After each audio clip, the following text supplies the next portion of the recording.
The question of this video is, what happens if you don't eat anything for 3 days? That is 72 hours.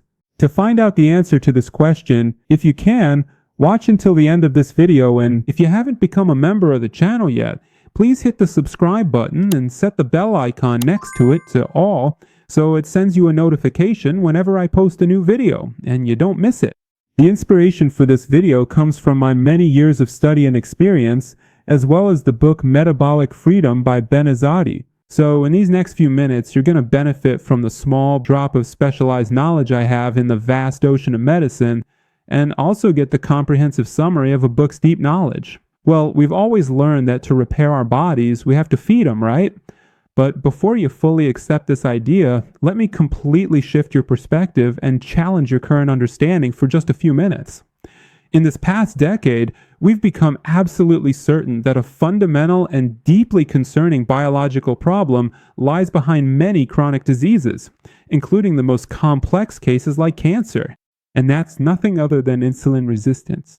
And then we came to the profound realization that insulin resistance actually begins to occur when you have an excessive amount of insulin in your system, and this excess insulin effectively blocks and prevents your cells from receiving any more fuel. Following those observations, we learned that whenever we consume food in excessive amounts, especially on a frequent basis, this state of insulin resistance begins to form within the body. And conversely, by simply not eating, insulin resistance is unlikely to occur. Also, in this decade, we discovered and established that the theory of high calories equals weight gain is a significant scientific misconception, and it's actually the frequency of eating that becomes increasingly problematic for our health.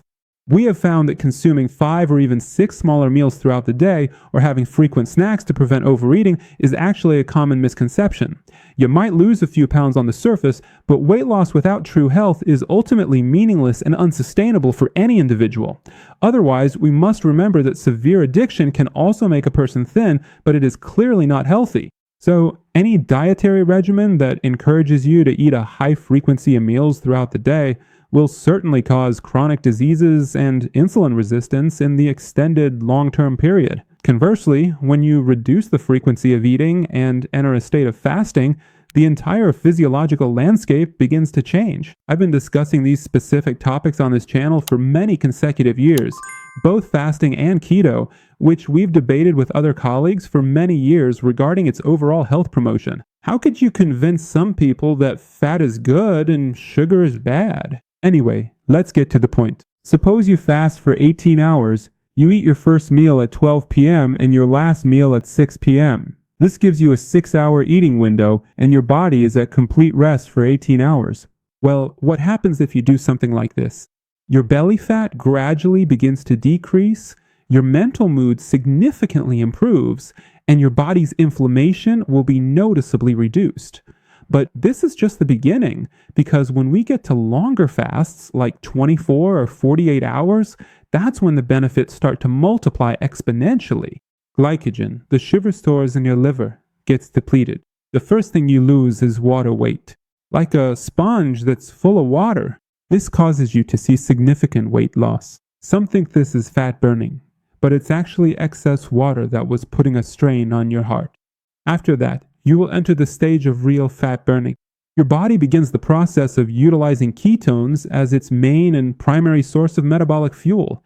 And that's when up to 90% of your total fuel will come from these ketones. Your brain, which many people were deeply concerned about early on, saying brain fuel is sugar, will also efficiently receive its required energy from these ketones. Your growth hormone goes up drastically, even up to 10 times. This means not only do you not lose muscle, but you will also build muscle. So the common belief that intermittent fasting causes muscle loss is actually not true at all. It's at this stage that autophagy also comes into play. Your body naturally starts recycling old and worn out cells and proteins, much like a specialized trash recycling machine. However, this process of autophagy is only fully activated when you don't eat for a while. As a matter of fact, even supplements alone are simply not enough to activate this process. As a direct result of autophagy activation, your entire brain is fundamentally rebuilt. Brand new brain cells are made, and latent pathogens and viruses are specifically targeted for elimination. Essentially, you achieve with fasting what no pharmaceutical drug or nutritional supplement can ever do for you. Well, now imagine, based on the title of this video, if you fast for up to 72 hours, what happens then? In this specific case, an extraordinary and profound transformation occurs within your body's immune system that renders it significantly more dynamic, vigilant, and ready. This is a sophisticated system that tirelessly defends your entire organism against cancer and various autoimmune diseases. It is something that absolutely no other biological process can do quite as effectively. With extended periods of fasting, you completely revolutionize your body through a truly remarkable and unique path. Of course, if you have plenty of money, do stem cell therapy to rebuild your body at a cost of about $50,000. There are even more sophisticated medical procedures that can carry a price tag of $400,000 to $1 million, while you can achieve the exact same health benefits with my intermittent fasting for free. Fasting for a full 72 hours might seem impossible when you first consider it, but if you follow these essential and critical points I'm about to tell you, it's not only possible, it's significantly more manageable. First of all, sea salt is very important, because if you don't have enough sodium, you're going to feel tired. My personal recommendation for you is that you consume 1 teaspoon of sea salt on a daily basis. You can distribute this amount evenly throughout the day along with your water. Also, electrolytes like potassium and magnesium are important, especially during long-term fasts, because their deficiency gets worse. But how about tea and coffee? What breaks a fast is calories. So when you're doing a water fast, whether intermittent or long-term, you can 100% drink water. You can also enjoy plain coffee or tea because they have very few calories. But be careful. Don't mistakenly consume sugar, dates, or candy with them. And the golden tip that's very, very important is how you break your fast. Because if after a long period of fasting, you suddenly come and eat a large amount of food, this itself will cause illness. Basically, the worst thing after a long-term fast is consuming a large amount of high sugar and high carb foods. My personal suggestion for you is to start very gently with a small amount of warm bone broth and some lightly steamed vegetables. Then let a few hours pass by and only then have a much larger meal. On the very next day, you can safely return to your normal daily diet.